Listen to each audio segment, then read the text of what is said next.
Hello students, welcome to Times of Mathematics welcome to our YouTube channel Times of Mathematics. मैं सुमित पांडे आज आपके लिए लेकर आया हूँ HNB GU गढ़वाल की BSc 6 सेम फिजिक्स की इलेक्ट्रॉनिक सेकंड बुक।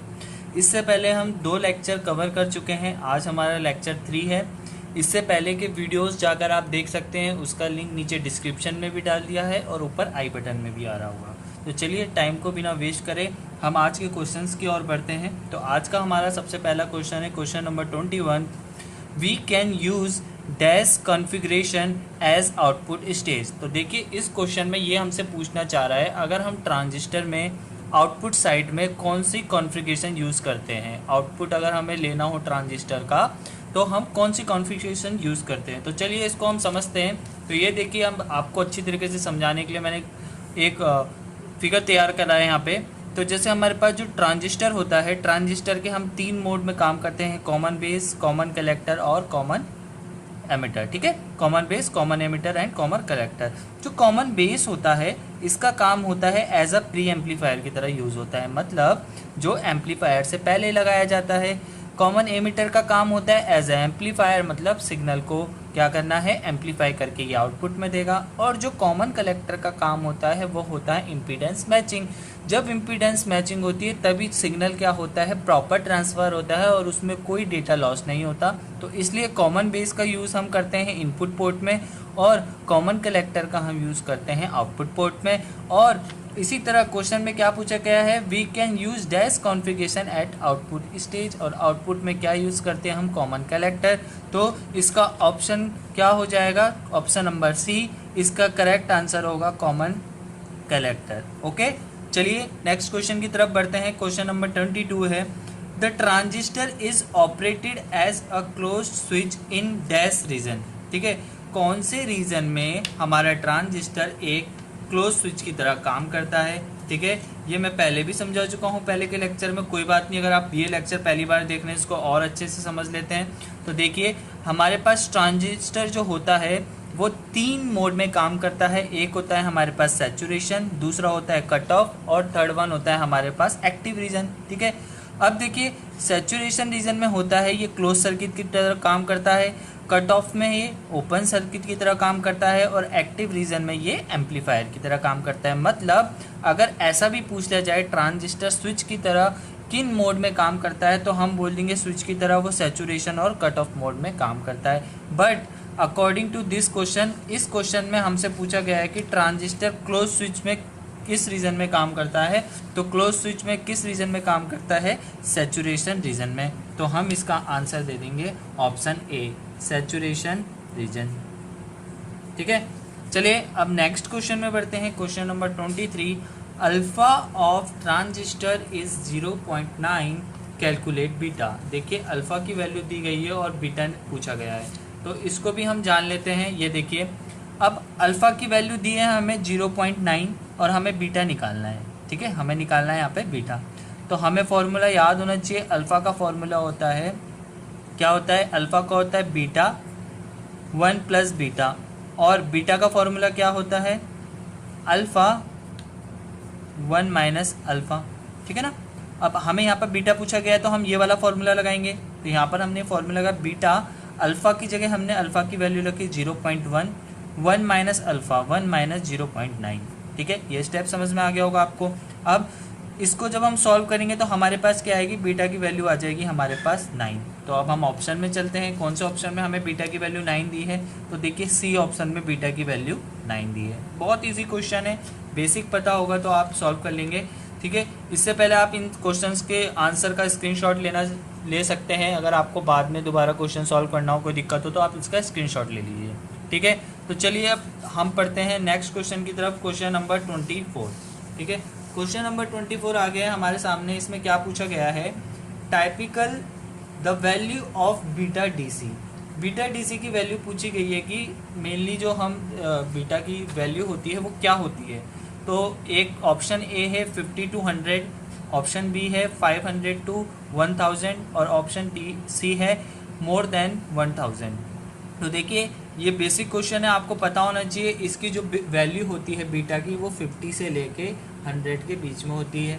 अल्फ़ा की वैल्यू हमने पिछले लेक्चर में जाना था, अल्फ़ा की वैल्यू हमेशा 1 से कम होती है, 0 पॉइंट में होती है अल्फ़ा की वैल्यू, ठीक है। और गामा की वैल्यू क्या होती है, 100 से ज़्यादा होती है। अब चलिए नेक्स्ट क्वेश्चन में बढ़ते हैं, क्वेश्चन नंबर 25, ठीक है। क्वेश्चन नंबर 25 हमें क्या कहना चाह रहा है, क्वेश्चन नंबर 25 में लिखा है the collector current is proportional to base current only in. कौन सी कंडीशन में जो हमारा कलेक्टर करंट होता है वो बेस करंट के प्रोपोर्शनल होता है। ये क्वेश्चन बहुत ही ज़्यादा इंपॉर्टेंट क्वेश्चन है। तो इसमें देखिए, जब सिर्फ एक 3 कंडीशन में ट्रांजिस्टर काम करता है, सैचुरेशन, कट ऑफ और एक्टिव रीजन। सिर्फ एक रीजन होता है जिसमें जो हमारा ट्रांजिस्टर होता है उसमें IC और IB किसके होता है, डायरेक्टली प्रोपोर्शनल होता है। तो इसका आंसर होगा हमारे पास सैचुरेशन रीजन। बट अगर आप ऑप्शन ए सैचुरेशन में लगा देंगे तो आप बिल्कुल गलत हो जाएंगे। बहुत सारे स्टूडेंट यहीं पे गलती करके आते हैं और आंसर लगा देते हैं ए, जो कि बिल्कुल गलत है। इसका जो रीज़न होता है वो होता है एक्टिव रीजन। ये आपको बिल्कुल याद रखना है। सिर्फ एक्टिव रीजन में जो हमारा बेस करंट और करंट होता है, कलेक्टर करंट होता है, वो क्या होता है, डायरेक्टली प्रोपोर्शनल होता है। तो आपको कभी भी सैचुरेशन नहीं लगा के आना है, ये आपको बिल्कुल दिमाग में बात रखनी है, ठीक है। तो चलिए अब नेक्स्ट क्वेश्चन की तरफ चलते हैं, question number 26। In saturation region the collector current, saturation region में कलेक्टर करंट क्या होती है। ऑप्शन ए है हमारे पास remaining constant independent of IB, मतलब कांस्टेंट रहती है और IB में कुछ डिपेंड नहीं करती।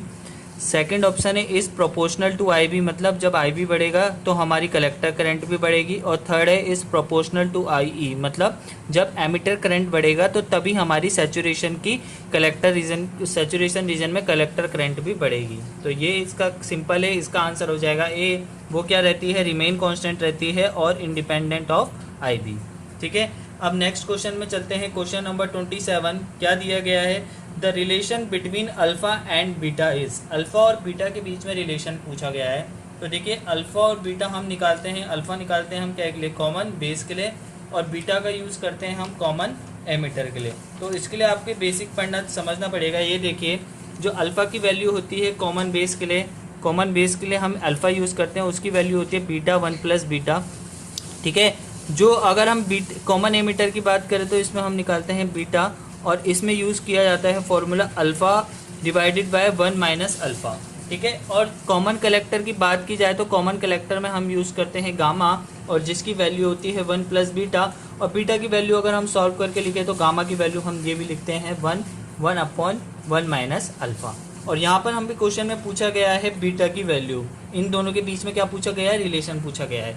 तो क्या रिलेशन होगा बीटा और अल्फ़ा के बीच में, तो आप इसको देख के इजीली पता लगा सकते हैं। इसका आंसर हमारा होगा option number B, beta alpha upon 1 - alpha. देखिए, ये तो होता नहीं है, यहाँ पर माइनस का गलती होगी, और यहाँ पर बीटा की वैल्यू ये भी नहीं होती। तो इसका ऑप्शन क्या हो जाएगा, ऑप्शन नंबर बी, ठीक है। चलिए क्वेश्चन नंबर 28 में चलते हैं, नेक्स्ट क्वेश्चन में। इसमें पूछा गया है in common emitter configuration the output signal is, मतलब जब हम कॉमन एमिटर कॉन्फ़िगरेशन यूज़ करते हैं तो हमारा आउटपुट सिग्नल कैसा मिलता है। पहला ऑप्शन दिया है इन सेम फेस में मिलेगा। सेम फेस का मतलब क्या हुआ, जैसे मैंने यहाँ पर ये दिया इनपुट, ठीक है, और जो मेरे को आउटपुट मिला है वो भी कैसा मिला, सेम फेस, मतलब ये भी सेम फेस में से कोई शिफ्ट नहीं हुआ। ये अगर हमारे पास क्या है इनपुट, और ये हमारे पास है आउटपुट, ठीक है। सेकंड दिया है 360 फेस शिफ्ट, तो 360 में क्या होगा, पूरा वो हो जाएगा, पहले वापस जाएगा, दोबारा वापस यहाँ पर आ जाएगा, मतलब सेम ऐसा ही मिलेगा। और थर्ड ऑप्शन दिया है 180 फेस शिफ्ट। 180 फेस शिफ्ट कैसा होता है, अगर मैंने इनपुट में ऐसा दिया है, आपको ऐसा दिया है सिग्नल इनपुट में, तो आउटपुट में 180 का मतलब आपको ऐसा मिलेगा, इन्वर्ट होके 180 फेस शिफ्ट, ठीक है। तो आपको पता होना चाहिए कि कॉमन एमिटर हमारा पहली बात है किसके लिए यूज़ होता है, एम्पलीफिकेशन के लिए होता है, और जो हमें आउटपुट में सिग्नल मिलता है वो कैसा मिलता है, 180 फेस शिफ्ट सिग्नल मिलता है। तो इसका आंसर हो जाएगा हमारे पास ऑप्शन नंबर सी, ठीक है। तो चलिए अब हम क्वेश्चन नंबर 29 में चलते हैं। आई होप आपको सारे क्वेश्चन इजीली समझ में आ रहे होंगे, बेसिक क्वेश्चन है और इन्हीं से एग्जाम में आएगा। तो अब हम पढ़ेंगे क्वेश्चन नंबर 29 की तरफ। अब question number 29, the gamma and alpha are related to, ठीक है। ये देखिए, मैंने अभी थोड़ी देर पहले ही बताया था आपको गामा और अल्फा के बीच में, ठीक है। तो अभी मैंने ये आपको पिछले क्वेश्चन में 27 वाले क्वेश्चन में मैंने आपको समझाया था। अगर वैसे जो हमारी गामा की वैल्यू होती है वो 1 प्लस बीटा होती है, और अगर हम अल्फ़ा की फॉर्म में लिखे तो 1/1 माइनस अल्फ़ा इसकी वैल्यू होती है। तो यहाँ से हम पता लगा लेंगे कौन सा ऑप्शन में हमारा ऑप्शन सही है। तो देखिए यहाँ पर कौन सा ऑप्शन सही है, हमारा 29 का हमारा आंसर हो जाएगा ऑप्शन नंबर बी। ठीक है, क्वेश्चन नंबर 30 नेक्स्ट क्वेश्चन में चलते हैं। Current amplification factor in common base configuration is. ठीक है, ये इजी क्वेश्चन है, ये होमवर्क है आपका क्वेश्चन नंबर 30। मुझे कमेंट करके बताइएगा कि क्या आंसर है क्वेश्चन नंबर 30 का। ठीक है, नेक्स्ट क्वेश्चन में चलते हैं। Question number 31, common collector transistor has, क्या होता है? इनपुट रेजिस्टेंस, ऑप्शन है इनपुट रेजिस्टेंस लो होता है, आउटपुट रेजिस्टेंस भी लो होता है। ऑप्शन बी दिया है इनपुट रेजिस्टेंस हाई है, आउटपुट रेजिस्टेंस भी हाई है। ऑप्शन सी दिया है इनपुट रेजिस्टेंस लो है, आउटपुट रेजिस्टेंस हाई है। और ऑप्शन डी दिया है इनपुट रेजिस्टेंस हाई है और आउटपुट रेजिस्टेंस लो है। तो देखिए जो कॉमन एमीटर होता है हमारे पास, तो कॉमन एमीटर में क्या होता है, जो कॉमन एमीटर में यहाँ पे इसका इनपुट रेजिस्टेंस क्या होता है, बहुत ही ज़्यादा लो होता है, और आउटपुट क्या होता है, हाई होता है। ठीक है, और इसमें क्या होता है, इसमें आर आई और जो आर आउटपुट होते हैं ये दोनों क्या होते हैं, मीडियम होते हैं। ठीक है, ये होते हैं मीडियम। और जो हमारा ये होता है कॉमन कलेक्टर, इसका जो आर आउटपुट होता है वो कैसा होता है, बहुत ही ज़्यादा इनपुट होता है इसका बहुत ही ज़्यादा हाई, और आउटपुट होता है इसका बहुत ज़्यादा लो। तो इसके अकॉर्डिंग अगर हम देखा जाए, हमने यहाँ पर पूछा गया है कॉमन कलेक्टर के बारे में, और कॉमन कलेक्टर का क्या होता है, तो इसके हिसाब से इसका ऑप्शन हो जाएगा हमारा डी 30 का। ठीक है, ऑप्शन हो जाएगा 31 का ऑप्शन हो जाएगा डी। अब हम नेक्स्ट क्वेश्चन में चलते हैं। Question number 32, as temperature rises the beta of transistor double for every. ठीक है, ऑप्शन मतलब जब टेम्परेचर बढ़ता है, देखिए ट्रांजिस्टर होता है जब वो ऑपरेट करता है तो उसके आसपास का टेम्परेचर हीट करने लगता है, और कई बार आसपास के एनवायरनमेंट का भी इफेक्ट पड़ता है। तो ये पूछ रहा है कि जब टेम्परेचर बढ़ने लगता है तो बीटा की वैल्यू डबल कब होती है। तो उसके लिए आपको एक कुछ बेसिक चीज़ समझनी पड़ेगी। तो ये देखिए आपके सामने आ चुकी है वो बेसिक चीज़। तो सबसे पहले हमें पता होना चाहिए आईसी का फॉर्मूला होता है IC equals to beta IB। ठीक है, तो अब हमें यहाँ पर बीटा क्वेश्चन में क्या पूछा गया है कि बीटा की वैल्यू कब डबल होगी। तो हमें पहले देखना पड़ेगा कि बीटा की वैल्यू किस चीज़ पर डिपेंड करती है। तो देखिए जो हमें IC करंट मिलता है वो मिलता है IC इंजेक्शन प्लस ICPO, मतलब ये जो ICPO होते हैं ये होते हैं माइनॉरिटी कैरियर से। तो जो माइनॉरिटी कैरियर होते हैं वो बहुत ही ज़्यादा टेम्परेचर सेंसिटिव होते हैं। जितना टेम्परेचर बढ़ता रहता है उतने ही माइनॉरिटी कैरियर्स क्रिएट होते रहते हैं। तो जब टेम्परेचर बढ़ेगा तो टेम्परेचर, ये देखिए जब टेम्परेचर बढ़ेगा तो ICPO बढ़ेगा, माइनॉरिटी कैरियर की वजह से लीकेज करंट बढ़ेगी। जब ये लीकेज करंट बढ़ेगी तो इसकी वजह से ये क्या IC करंट बढ़ेगी, और जब IC करंट बढ़ेगी तो ये देखिए IC और बीटा क्या है, डायरेक्टली प्रोपोर्शनल है। तो जब IC बढ़ेगी तो बीटा की वैल्यू भी बढ़ेगी। तो ये आप रिलेशन समझ सकते हैं किस तरीके से एक टेम्परेचर के बढ़ने से हर चीज़ की वैल्यू बढ़ रही है और सब एक दूसरे से कोरिलेट हो रखे हैं। तो इसका जो आंसर होगा एट 10 टेम्परेचर, जैसी 10% वो बढ़ती है हमारी टेम्परेचर, तो उसी समय क्या होता है जो हमारा बीटा की जो ट्रांजिस्टर की वैल्यू होती है वो हो जाती है हमारी डबल। ठीक है, तो चलिए अब नेक्स्ट क्वेश्चन में चलते हैं। क्वेश्चन नंबर 33 दिया है in proper biasing leads to. अगर आपने जो बाइसिंग की है, जो आपने पावर सप्लाई लगाई है AC DC बाइसिंग जो करी है, अगर वो आप सही तरीके से नहीं करते तो उसके क्या नुकसान होंगे। ठीक है, तो पहला है डिस्टोर्शन इन आउटपुट। ठीक है, सेकेंड ऑप्शन है हैवी लोडिंग, और थर्ड ऑप्शन है डिस्टोर्शन इन इनपुट। ठीक है, तो देखिए अगर बाइसिंग अच्छे से नहीं होगी, कंपोनेंट को जैसे ट्रांजिस्टर है उसको ऑपरेट करने के लिए 0.7 वोल्ट की एनर्जी चाहिए, बट अगर उसको 0.7 वोल्ट की एनर्जी नहीं मिलेगी तो वो ऑपरेट नहीं होगा। ठीक है, और अदर जो हमारे उसमें रजिस्टर लगे होते हैं, कैपेसिटर लगे होते हैं, उनमें भी कुछ वोल्टेज ड्रॉप होता है, कुछ हीट का इफेक्ट होता है, जिसकी वजह से क्या होता है, अगर आप उसको एक प्रॉपर वोल्टेज की जो नीड होती है, तो अगर पहले ही हम बाइसिंग उसको इम्प्रॉपर प्रोवाइड करवाएंगे तो जो हमारा आउटपुट सिग्नल होगा वो क्या हो जाएगा, डिस्टोर्शन हो जाएगा। तो इसका आंसर होगा 33 का ए, डिस्टोर्शन इन आउटपुट। ठीक है, बहुत बेसिक चीज़ें हैं, मैं आपको सबको एक क्वेश्चन के आंसर को बहुत इजीली एक्सप्लेन करके समझाने की कोशिश कर रहा हूँ। तो आपको जैसा लग रहा हो, समझ में आ रहा हो, अपने व्यूज़ कमेंट में करके बताएं। तो चलिए अब नेक्स्ट क्वेश्चन की तरफ बढ़ते हैं। क्वेश्चन नंबर 34 में कुछ क्या दिया गया है, amplifier and oscillator using BJT operation in dash region. मतलब जो एम्पलीफायर होते हैं, जो एम्पलीफाई करते हैं सिग्नल को, ऑसिलेटर्स होते हैं वो क्या करते हैं, सिग्नल को जनरेट करते हैं और उन दोनों को जनरेट करने के लिए वो यूज़ करते हैं ट्रांजिस्टर का, जिसको हम कहते हैं बीजेटी। तो वो पूछा जा रहा है कि किस रीजन में काम करता है। तो आपको पता होना चाहिए कि दोनों केस में बीजेटी किस रीजन में काम करती है। ऑप्शन पढ़ लेते हैं पहले। फर्स्ट ऑप्शन है इन्वर्टेड रीजन, सेकेंड ऑप्शन है एक्टिव रीजन, थर्ड ऑप्शन है cut off region and the fourth one is saturation region. तो हमें पता होना चाहिए इन दोनों केस में बीजेटी काम करता है एक्टिव रीजन में। ठीक है, तो अब नेक्स्ट क्वेश्चन में चलते हैं। The configuration provide both high voltage gain and high current gain, मतलब वो कौन सी कॉन्फ़िगरेशन होती है जिसमें वोल्टेज गेन भी हाई मिलता है और करंट गेन भी हाई मिलता है। और ये बहुत इजी क्वेश्चन है, हमें पता होना चाहिए कि जो कॉमन एमीटर कॉन्फ़िगरेशन होती है उसमें हमें वोल्टेज गेन भी हाई मिलता है और करंट गेन भी हाई मिलता है। तो इसका आंसर हो जाएगा क्वेश्चन नंबर 35 का ऑप्शन हो जाएगा हमारा सी। ठीक है, नेक्स्ट क्वेश्चन है question number 36। The highest voltage gain can be obtain from.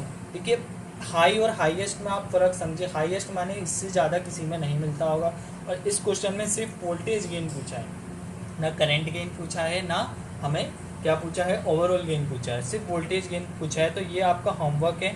इस क्वेश्चन का आंसर भी आपको नीचे कमेंट करके बताना है, और इसी तरह वीडियो पाने के लिए आपको इस वीडियो को लाइक करना है और ज़्यादा से ज़्यादा शेयर कीजिए। देखिए जितना ज़्यादा आप शेयर करेंगे उतना ज़्यादा मोटिवेशन होगा और उतनी ज़्यादा MCQ सीरीज़ आपको प्रोवाइड करवाई जाएगी। और साथ ही साथ चैनल को सब्सक्राइब कीजिए। जल्दी मिलते हैं हम आपको नेक्स्ट वीडियो में, और थैंक यू वेरी मच।